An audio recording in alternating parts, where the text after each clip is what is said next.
Bonjour.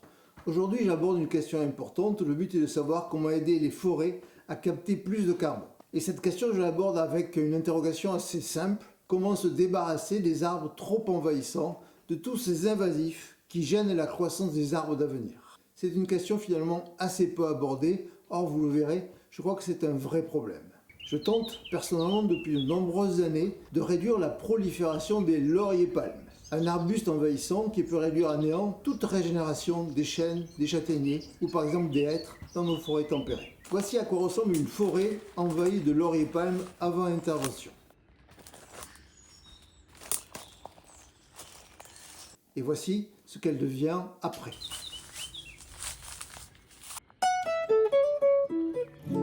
Dans cette vidéo, j'examine donc 3 des techniques que j'ai utilisées pour régénérer les forêts et supprimer les invasifs. La première consiste à utiliser l'arrachage manuel. La deuxième passe par des coupes régulières pour tenter d'épuiser les rejets. Et la troisième passe par le déracinement mécanique. Pour chacune, je vous montre comment elles fonctionnent, leurs points positifs, leurs points plus délicats. Je vous fais part aussi de mes doutes. N'hésitez pas à partager vous-même vos propres expériences, de nous dire comment vous faites, comment vous conseillez de faire. Mon nom est Jean-Pierre Jomp et j'ai créé cette chaîne Transition Action justement pour partager des solutions, des pistes qui permettent de concilier décarbonation, économie régénérative et résilience. Pour me suivre, pensez donc à vous abonner.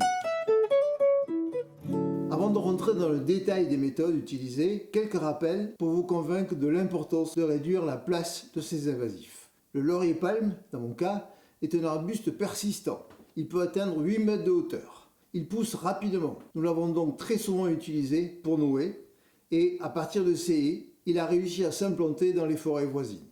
C'est malheureusement un compétiteur très féroce. Il capte la lumière, il utilise l'eau disponible dans le sol. Bilan, il gêne, voire empêche la régénération des forêts naturelles et réduit leur croissance. Il réduit donc aussi leur capacité à fixer du carbone.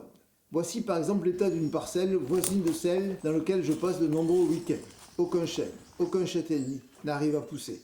Les seuls qui sont présents ont plus de 50 ans. Ils ont pu s'implanter avant que les lauriers n'envahissent la forêt. Sans doute à partir des années 80 dans notre cas.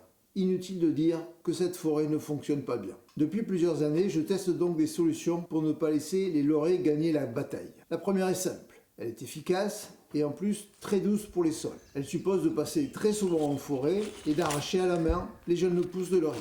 Cela ne demande pas un gros effort, même dans des terres argileuses comme ici. Mais avouons-le, c'est plus du jardinage que de la foresterie. Elle a un gros défaut, elle exige un temps infini. En outre, elle ne convient pas pour les parcelles déjà envahies.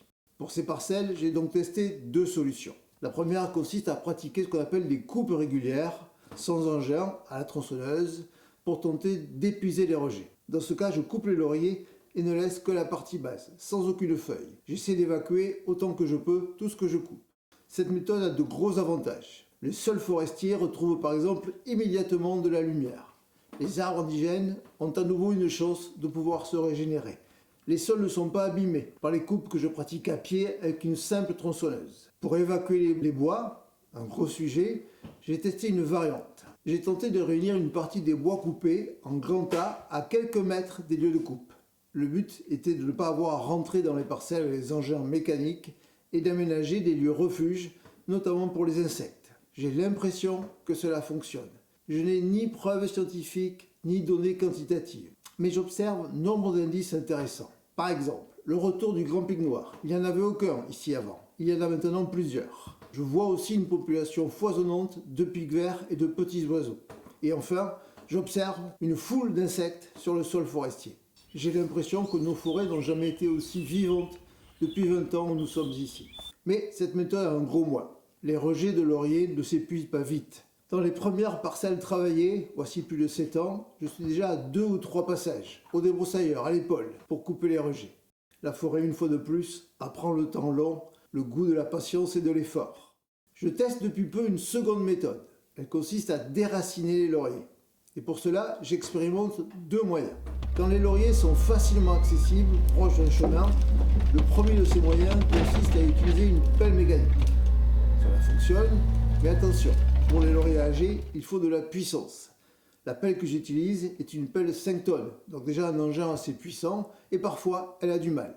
Il faut dire que les lauriers que j'ai travaillés avaient nettement plus de 50 ans. En outre, le risque de dégradation des sols est réel.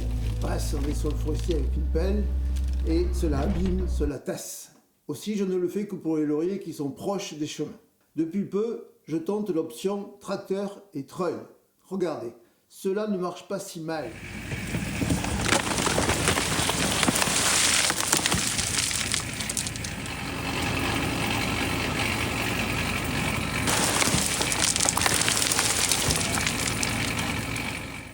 Mais là encore, il faut trouver le moyen de se rapprocher des lauriers. On est moins à proximité immédiate comme avec une pelle, mais il faut quand même des chemins.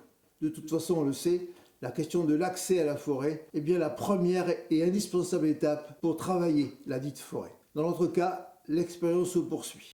Par-delà cette expérience, je crois que la question des invasifs, en particulier dans les forêts privées, notamment périurbaines, est un problème encore peu ou mal abordé, mal traité, dans les petites parcelles, parfois enclavées. Le sujet, je crois, reste entier. Et il incite une fois encore à accélérer pour stimuler des organisations qui soient plus collectives, plus mutualisées. Associations syndicales, coopératives, je prépare plusieurs reportages à ce sujet. J'ai l'impression en outre que la question de la valorisation des lauriers coupés ou des invasifs coupés reste aussi posée. À ce jour, la valeur de ces bois est nulle. J'ai pu pourtant les utiliser avec succès en bois de chauffage personnel. Mais évidemment, c'est une solution à la marge. Je crois qu'il y en a d'autres. Et donc je travaille avec des experts, quelques reportages sur ce sujet. Pensez donc, si cela vous intéresse, à vous abonner. Dans cette attente, je vous souhaite le meilleur et je vous dis, profitez des forêts. Très bonne journée.